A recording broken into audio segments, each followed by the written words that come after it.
Rates of reaction and equilibrium. Our objective is to identify a reaction as exothermic or endothermic, to identify the factors that affect the rate of reaction, observe the chemical reactions are reversible, and discuss factors that cause a shift in equilibrium. So in this lab, we have multiple parts that we'll be completing for this. And one thing that I will say is I'm going to take this one a little bit different, and I'm going to break up by each part and give you a list of materials that you need, because it can be a little bit overwhelming on this lab. Each part is devoted to helping you understand what can alter your effects of reaction. Part A, you're going to place 5 milliliters of water into the beakers. And you need to get the starting temperature. Oops.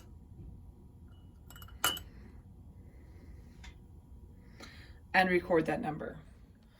Add no more than 1 gram of ammonium nitrate to your first beaker.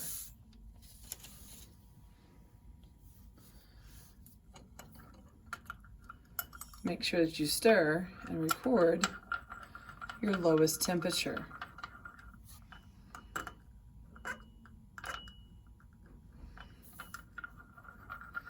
And since my temperature is going lower, we would consider this to be a endothermic reaction. Then we'll repeat this with the second beaker and water. We've got our initial temperature, and we're going to add no more than 1 gram of anhydrous calcium chloride.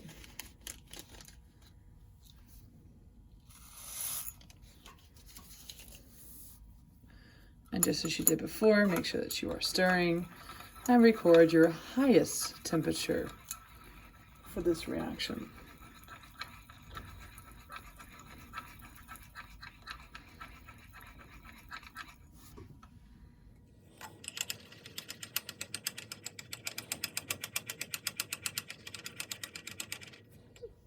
So for part A, make sure you take time to write out the reaction. This time you're going to write it out with the ions. And that'll be probably a little bit of a new skill, and we'll work on that. Part B. In part B, we're going to look at the amount of the reactants and see how they affect our overall time for reaction. So you're going to obtain 3 pieces of magnesium, all need to be the same length, so 2 to 3 centimeters long. And then make sure that you measure length, mass it, and record it. Okay. Now we're going to measure out 10 milliliters of hydrochloric acid. We're going to place this into the first test tube, because we're going to start with the 1 molar hydrochloric acid. We're then going to record our temperature, and we barely, okay. If you don't quite reach it, you'll have to get a beaker and do this reaction in a beaker.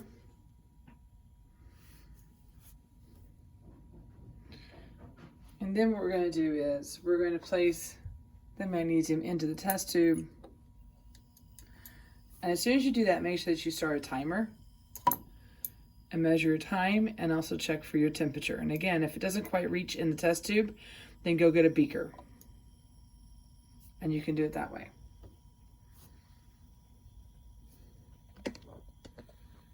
We're going to repeat this with the 2 molar hydrochloric acid.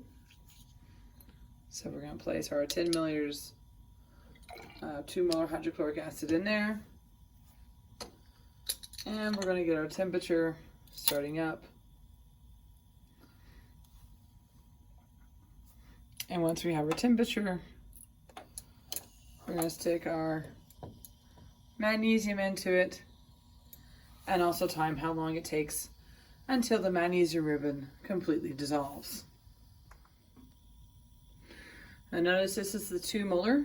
We're up to 59 degrees Celsius, and we almost have our magnesium strip completely dissolved. Whereas in the 1 molar, we still have our magnesium strip and we're only at 44. So once again, we're going to take our third test tube and pour in 10 milliliters of 4 molar hydrochloric acid.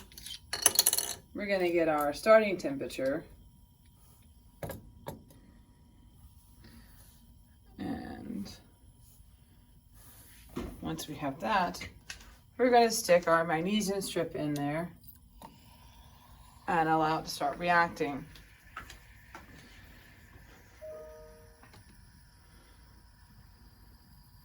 And notice how quickly it shot up now. It's already up to 54, and it's gaining on the 2 molar quite quickly.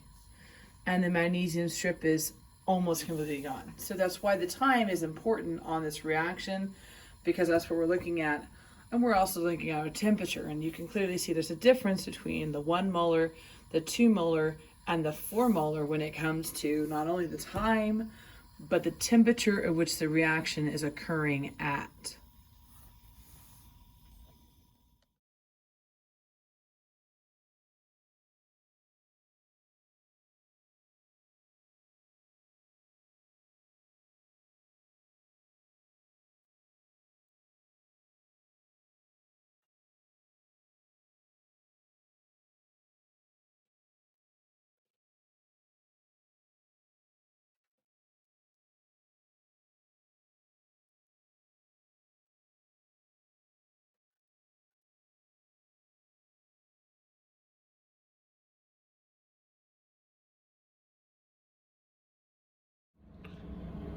Part D, reversible reactions. So our first step is to get 3 clean test tubes and label them 1, 2, and 3.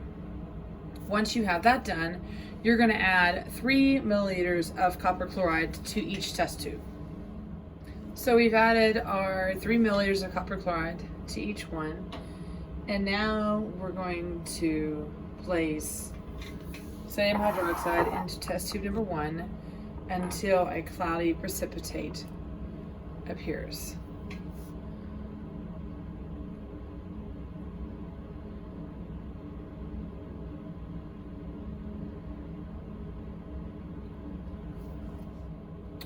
So we're going to continue to add more sodium hydroxide to test tube number 1.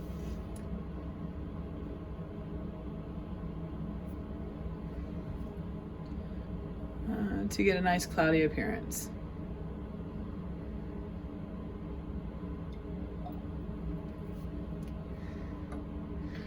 And you guys will be the judge of when you think you've done enough, and then record your appearance. So once you've done that, you keep track of how many drops you did, because now you're going to place that amount of drops into test tubes 2 and 3. And then we're going to see if we can make a change on the reaction. You are welcome to stir them to help the reaction occur. But once you have that, then in test tube 2, we're going to use a dropper, and we're going to be adding 1 molar of ammonium hydroxide, and we're going to be looking at what's happening in the test tube.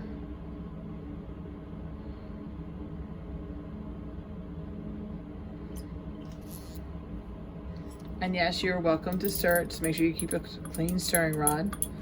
And so we're getting a little bit of a color change going on. So let's keep adding some more.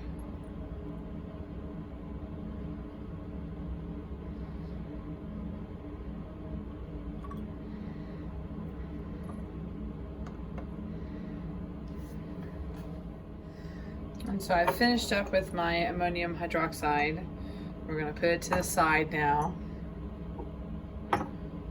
Okay, and I've got an interesting blue over there. And so the last one we're going to do is 0.1 hydrochloric acid, and we're going to see what happens to it as we add some drops to test tube 3. So, start adding it. And we're watching the color change. and keep adding until you can see what's happening. And then also you are welcome to stir it yet again to get the reaction all the way through. And so we took copper chloride and we added different solutions to cause a reaction and cause a precipitate to be made. And then we added other substances to find out what would happen to the reaction as we did that. So make sure that you record your observations. This also includes temperature, because we're always looking for temperature changes. There may not be much, but we're always curious. Take time to take a picture of your results, and then we'll see what else we can do. Dispose in the bucket for reactions. We're going to be making a stock solution in a 100 milliliter beaker with our 0.1 molar iron nitrate and our 0.1 molar with KSEN. Then we're going to label our 6 test tubes, and we're going to add 3 milliliters of the stock solution into each one.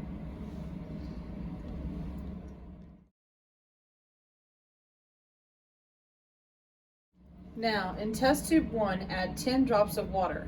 This is your control. Record the color of test tube 1. Tube 2, add 10 drops of 1 molar iron 2 nitrate. Invert it several times and record the color. Use a stop cork or paraffin to help invert. Now, add 10 drops of 1 molar KSEN to test tube number 3. Cover, invert, and record back to your color. Tube 4, add 10 drops of 3 molar HCl. Cover and invert several times to mix the contents. Record your color to observe. Our 5th test tube and our 6th test tube, we're going to place in water baths. One test tube is going to go in a warm bath, and the other test tube is going to go into a cold water bath. Now, allow those to remain in there for 10 minutes. Add 10 drops of distilled water to it. Let them stay in there for 10 minutes and record your color. All right, little credit. A few things. With the color, I added a little bit more water to each one and brought them up to level just so I could see the color a little bit better. Perfectly permissible. Your challenge at the end of part D, can you reverse the reaction? So you have different materials you were working with. Can you use those to reverse the reaction and swing it back from one side to the other side? See if you can figure it out. All right? Live long and prosper.